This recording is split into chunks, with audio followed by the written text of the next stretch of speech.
एक बार की बात है। किसी गांव में लाली नाम की एक गरीब लड़की अपने माता पिता के साथ रहती थी। लाली के पिता एक पैर से अपाहिज थे, लेकिन फिर भी वो अपने खेतों पर दिन रात मेहनत करते थे ताकि लाली पढ़ लिख कर जिंदगी में कामयाब बन सके। उसी गांव में चमन लाल नाम का एक लालची जमींदार रहता था। उसने धोखे से गांव के बहुत सारे लोगों की जमीन हथिया ली थी। जब भी कोई उसके खिलाफ जाता तो वो उसे पूरी तरह बर्बाद कर देता था। एक दिन लाली के पिता अपने खेतों पर काम कर रहे थे। तभी चमन लाल की नजर लाली के पिता पर पड़ती है। अरे ये लंगड़ा अभी तक जिंदा है। मुझे तो लगा ये कब का मर गया होगा। इसकी जमीन बहुत उपजाऊ है। मुझे किसी भी तरह इसकी जमीन हड़पनी होगी। फिर अगले दिन चमन लाल अपने कुछ आदमियों के साथ लाली के घर पहुंच जाता है और उसके पिता को धमकी देने लगता है। सुन मोहन, तूने अपना खेत गिरवी रखकर मुझसे ब्याज के रूप में 5 लाख रुपए उधार लिए थे। रकम चुकाने की मोहलत खत्म हो गई है, इसलिए आज से मैं तेरे खेत पर कब्जा कर रहा हूँ। चमन लाल की झूठी बातें सुनकर लाली के पिता के होश उड़ जाते हैं। अरे जमींदार साहब जी, आप ये कैसी बातें कर रहे हैं? मैंने तो आपसे कभी कोई कर्ज नहीं लिया। मैं खुददार आदमी हूँ। मैंने पूरी जिंदगी मेहनत मजदूरी करके अपना और अपने परिवार का गुजारा किया है। इसलिए मेरे घर पर आकर इस तरह का तमाशा मत करिए और निकल जाइए यहाँ से। अच्छा, तो ये बात है। लगता है तू सीधी तरह नहीं मानेगा। ये देख, ये रहा एग्रीमेंट का पेपर। वकील साहब, अरे जरा समझाइए इसे। देखो मोहन, इन पेपर पर तुम्हारे दस्तखत है और एग्रीमेंट के मुताबिक तुमने चमन लाल जी की रकम नहीं लौटाई, इसलिए ये कानूनी तौर पर अब तुम्हारा खेत चमन लाल जी का हो गया है। अगर तुमने दोबारा उस खेत पर जाने की हिम्मत की तो तुम्हारी टांग तोड़ दी जाएगी। तभी वहाँ लाली आ जाती है। लाली देखने में बहुत खूबसूरत थी। उसकी खूबसूरती देख चमन लाल की नीयत बिगड़ जाती है। देख, मैं तेरे खेत पर कब्जा नहीं करूँगा, लेकिन बदले में मेरी एक शर्त है। तुझे अपनी बेटी की शादी मुझसे करवानी होगी। ये सुनते ही मोहन गुस्से से आग बबूला हो जाता है। नालायक दुष्ट, ये तेरी बेटी की उम्र की है। तेरे जैसा नीच आदमी मैंने आज तक नहीं देखा। चल निकल जा मेरे घर से, निकल। अपनी बेइज्जती होते देख चमन लाल तिलमिला जाता है। तूने मेरी बेइज्जती करके ठीक नहीं किया। अब खेत के साथ साथ मैं तेरे इस घर पर भी कब्जा करके तुझे और तेरे परिवार को सड़कों के धूल चटाने पर मजबूर कर दूंगा। मेरा नाम चमन लाल है, याद रखना। जो कहता हूँ करके दिखाता हूँ। फिर उसी रात लाली अपने माता पिता के साथ सो रही थी। तभी चमन लाल के कुछ आदमी उसके घर में घुस जाते हैं और तीनों को बेहोश करके उन्हें गांव के पास वाले जंगल में छोड़ देते हैं। उसके बाद चमन लाल लाली के घर पर बुलडोजर चलाकर उसका घर पूरी तरह तोड़ देता है और वहां की जमीन पर अपने नाम का बोर्ड लगा देता है। दूसरी तरफ होश में आने के बाद लाली और उसके माता पिता अपने गांव लौट आते हैं। तभी अपने घर को टूटा हुआ और वहां चमन लाल के नाम का बोर्ड लगा देख तीनों दंग रह जाते हैं। तभी वहां चमन लाल आ जाता है। देख लिया हैं? देख लिया ना मुझसे उलझने का अंजाम। मैंने तुम्हारे घर को तोड़कर यहाँ कब्जा कर लिया है। चलो निकल जाओ यहाँ से और दोबारा इस गांव में दाखिल मत होना, वरना मेरे आदमी तुम्हें मारकर समंदर में फेंक देंगे। निकाल। बेचारा अपाहिज मोहन चमन लाल का सामना करने की हिम्मत नहीं जुटा पाता और चुपचाप अपनी बेटी और पत्नी को लेकर गांव छोड़कर निकल जाता है। उसके बाद वो दोनों शहर के फुटपाथ पर पहुंच जाते हैं। उनके पास खाने के लिए कुछ नहीं था।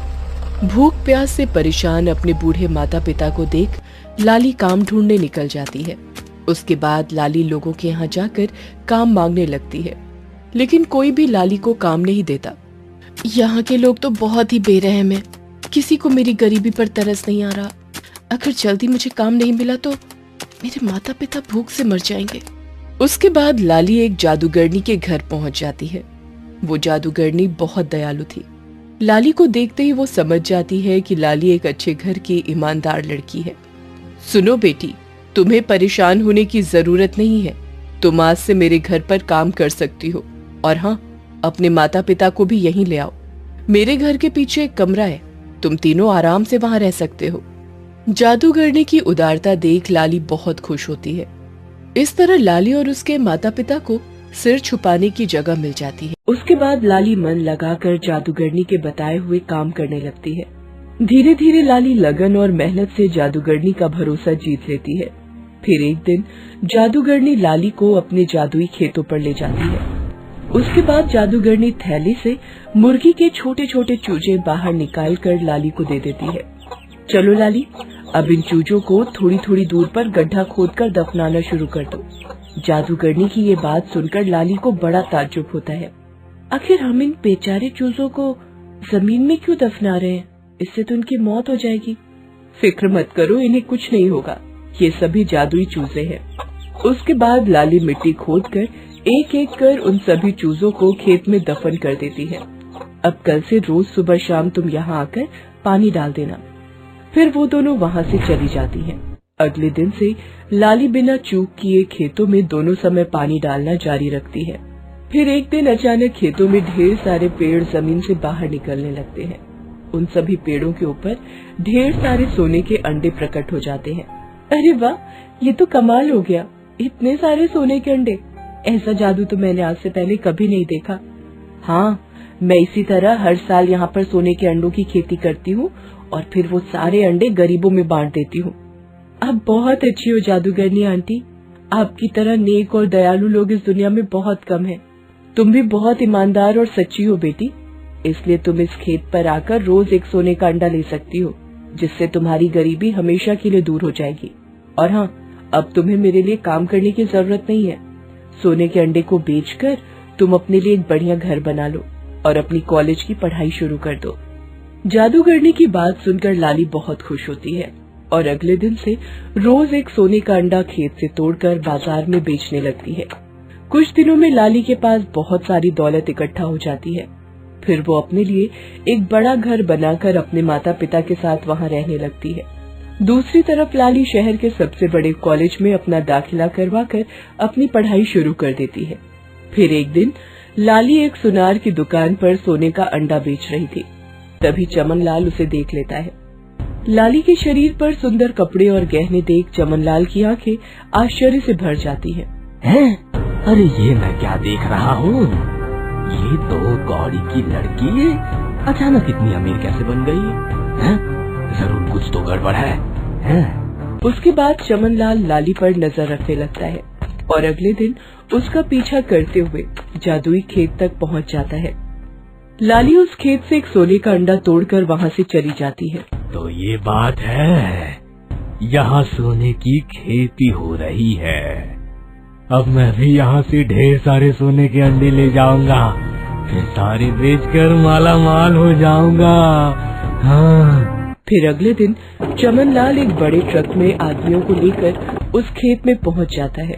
चलो, तुम सब जल्दी जल्दी खेतों में मौजूद सारे अंडे तोड़कर ट्रक में लाद लो, चलो। लेकिन जैसे ही चमनलाल अपने आदमियों के साथ खेत में कदम रखता है कि तभी अचानक खेत पर मौजूद सारे पेड़ जमीन के अंदर जाने लगते हैं। देखते ही देखते सारे पेड़ जमीन के अंदर समा जाते हैं। अरे ये क्या? सारे पेड़ अचानक जमीन के अंदर चले गए? आप चिंता मत करिए मालिक, हम अभी जमीन खोदकर सारे अंडे निकाल लेंगे। हाँ, ये ठीक रहेगा। चलो, सब लोग जल्दी से जमीन खोदना शुरू कर दो। फिर चमनलाल के सभी आदमी जमीन की खुदाई करने लगते हैं। लेकिन तभी अचानक वहाँ दो बंदर प्रकट हो जाते हैं और दोनों बंदरों के हाथ में बड़े बड़े डंडे मौजूद थे। लालची इंसानों, हम दोनों भाई यहाँ के पहरेदार हैं। हमारे रहते तुम लोग यहाँ से एक भी अंडा चुरा कर नहीं ले जा सकते। अगर तुम सबको अपनी जान प्यारी है तो यहाँ से भाग जाओ। है? अरे ये तो मामूली बंदर होकर हमें धमकी दे रहा है? ठहर जा, अभी हम सब मिलकर तुम दोनों भाइयों की चटनी बना देंगे। फिर वे सभी लोग बंदरों पर हमला करने के लिए आगे बढ़ते हैं। लेकिन तभी दोनों बंदर भाई डंडे से चमनलाल और उसके आदमियों की पिटाई करने लगते हैं। अरे कोई बचाओ मुझे! अरे ये दोनों बहुत ही खतरनाक है। अरे भागो यहाँ से! अरे भागो! चमनलाल अपने आदमियों के साथ वहाँ से भागने की कोशिश करता है, लेकिन दोनों भाई सबको पकड़ लेते हैं। मैंने तुम्हें चेतावनी दी थी, लेकिन लातों के भूत बातों से नहीं मानते। आज से तुम सब यहीं पर बंदी बनकर खेतों पर मजदूरी करोगे। फिर वो दोनों बंदर चमनलाल और उसके आदमियों के गले में जादुई पट्टा पहनाकर उन्हें खेत के बगल वाले पेड़ से बांध देते हैं। उस दिन से वो सभी लोग दोनों जादुई बंदरों के गुलाम बन जाते हैं। इस तरह उन्हें उनके लालच का फल मिल जाता है। दोस्तों, आप हमारे चैनल को जरूर सब्सक्राइब करें